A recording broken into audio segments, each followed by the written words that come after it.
Hey everybody, it's Jason Blaha here, and today I thought I would chat with you guys a little bit about high set singles on the deadlift because it's something that people notice that I do lately, and what a lot of people don't notice is this is what I have my clients do lately. In other words, my clients do not do rep work on any of their deadlifts even when I have them deadlifting twice a week.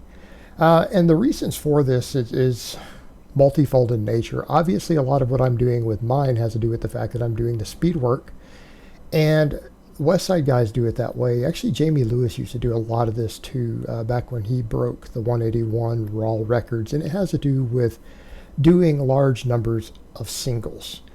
And we can talk about first reps a lot on different exercises, but I think with the deadlift, this applies more than anything else, and it has to do with learning movement patterns and getting the most out of a deadlift. That if I'm going to do something that's going to create some metabolic fatigue, such as, again, any sort of real volume or rep work to where you're doing multiple reps, I would rather use a different exercise than the deadlift. I would rather use a different exercise. I would rather use something like a good morning or a Romanian deadlift, which is not a deadlift. Some other form of hip hinge, in other words, right? We want to do some sort of hip hinge that lends itself better to variations in form. That form breakdown isn't the end of the world in terms of carryover.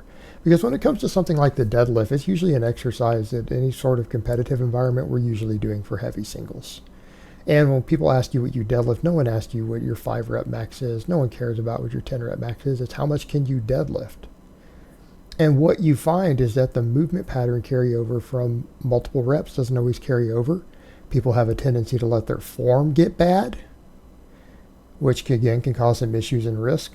People have a tendency to not get tight again, to rush things, everything else. A lot of people don't want to reset. And so whenever I tell people to do rep work on the deadlift, I usually say you need to do a full reset again. Leave that bar on the floor at least a couple of seconds between reps.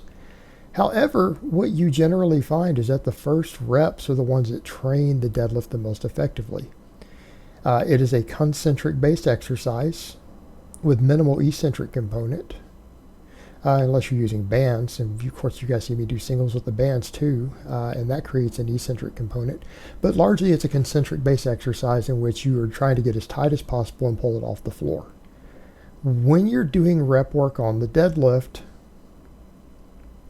you're going to tend to lose that tightness. You're going to tend to lose that good form on the subsequent reps. You tend to lose them, and oftentimes, again, they don't even carry over that well. They don't even carry over that well. Like if you were to test people's rep maxes versus their 1 rep max, the deadlift is one of those that doesn't always carry over well, and it's just so fatiguing anyways. You're better off focusing on maximum quality reps. Maximum quality reps. And what's the best way to do that? Take breaks between them. Breaks between reps, treat them as individual sets, even with submaximal work. Now, in my case, with a lot of this speed work, I'm sometimes taking only 30 seconds. Sometimes it's 45 seconds. Sometimes it's a minute. But I try to get all 20 of my singles done inside of 20 minutes. So I'd call it every minute on the average, but some of them are 30 seconds apart. So what's the benefits of this? Well, part of it, we're getting a lot of first reps in. In other words, if you do 20 singles versus, say, 6 or 7 triples, you might be doing the same amount of total work. But how many times are you setting up? You're setting up 20 times. You're re-gripping the bar 20 times, so you're practicing whatever grip technique you're using. You're practicing setting your footing. You're practicing getting your hips into a perfect position for a pull. So in other words, you can perfect dialing in your perfect form on a deadlift. You can perfect dialing in your perfect form on a deadlift. Now, some people are going to say, like, well, you might get less total metabolic fatigue, and that's true, and we'll get over to that in a minute. But you are still getting a training effect. You are still getting a training effect as long as you are within your ranges for what you're looking for. If you're using compensatory acceleration against bands or chains, you're getting it. If you're using any weight that is your 5 rep max or heavier, you're also getting a training effect from those reps. Now, it may not be as much metabolic fatigue as if you did a bunch in a row, but they're still trained reps. And when we come over and we talk about rep quality, total quality reps, let's say you do 20 singles that all count as a quality rep. Well, that's as much quality as doing 5 sets that leave a rep in reserve in terms of total workload. Again, assuming that they are challenging enough to give you recruitment of your upper threshold fibers. Now, you have to do a lot of them to get that effect, unless you're going pretty heavy. You do a lot of them. Or you could do it again with this compensatory acceleration, like the speed work like I'm doing. But it does give you the training effect. But we aren't trying to do this to necessarily always generate fatigue. We're doing it to make sure that our form is good, so that we practice, practice, practice. Because when we start looking at the things, what is it that causes people to get hurt on deadlifts? Usually once you build up fatigue, that's where a lot of injuries occur. Usually touch and go deadlifts, that's where we see our lower back get hurt. How about bicep tears? Yeah, when you allow arm bend to happen, fail to pull the slack out of the bar. Well, what happens on an exercise like the deadlift? The deadlift is very, very challenging, no matter how you break it down. Fatigue tends to set in very quickly on a deadlift, and you might find that you could muscle your way through lifts. You guys have seen me do a 5-rep set with 515 before, where the first 3 looked clean, and then that 4th one got rough, and then that 5th one I was shaking on the way up.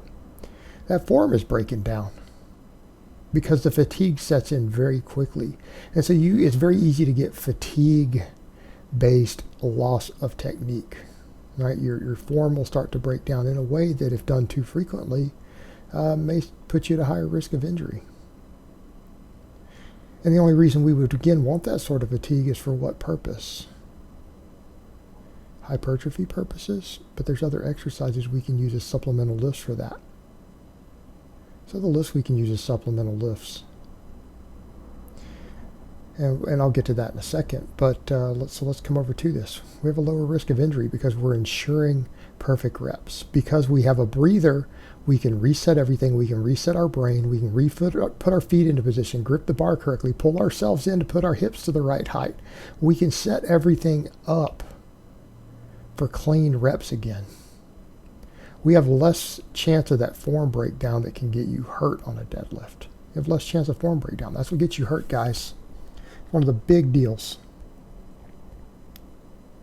So not only do we get the good form to give us a lower chance of injury, it lets us practice it. We get to practice using good form over and over and over and over.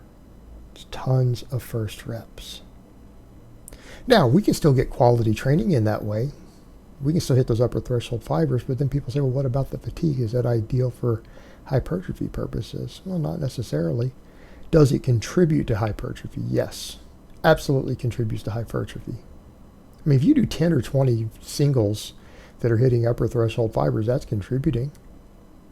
But if you want to build up more fatigue, to which we induce more hypertrophy, there are other exercises that do this that are easier to recover from. Because that's really not a lot of training volume, is it? I mean, if I do 3 or 4 heavy singles, or I do even 20 compensatory acceleration singles, that's not a huge amount of volume. That's not overly difficult to recover from, particularly with a wider stance like this. So what can we do to build the muscles up to improve it? Well, this is where supplemental lifts come in handy for the deadlift. The deadlift is one of those lifts that we can build a lot of our strength off of it from hypertrophying all the muscles involved. So how about good mornings? Yeah, good mornings are fantastic hypertrophy exercise that will build most of the musculature for any form of deadlift. Conventional sumo, doesn't matter. Builds it very effectively. What about box squats? I mean, you combine those two things together, box squats with good mornings, how much of your deadlift gets developed off of that? A lot of it. How about you throw in some sort of pendlay row or chest supported row off the floor with a barbell? We're getting our grip training. We're training that whole upper back. Those 3 exercises combined together can actually build your deadlift on their own. They can build the musculature involved. They can build a lot of the joint angles involved, and they can handle a lot of the hypertrophy, the fatigue that you need to hypertrophy all the muscles to deadlift more. So then your deadlift becomes mostly about inducing part of your hypertrophy, but then the technique involved. You use all those other lifts though to actually build the muscles around it further to get the actual fatigue accumulated that we need for hypertrophy. It's just not necessary to do rep work on the deadlift. And I'm saying that as someone who loves the deadlift. I'm saying that as someone who probably trains a deadlift with as much total volume as I can get away with every week. Because I deadlift twice a week. But it's all singles. It's all singles. And then we use other lifts to make sure that we build all the musculature around it. So as much as I might love the deadlift, I just don't think that it lends itself particularly well in a structured training program to doing rep work. You're better off sticking with singles on it.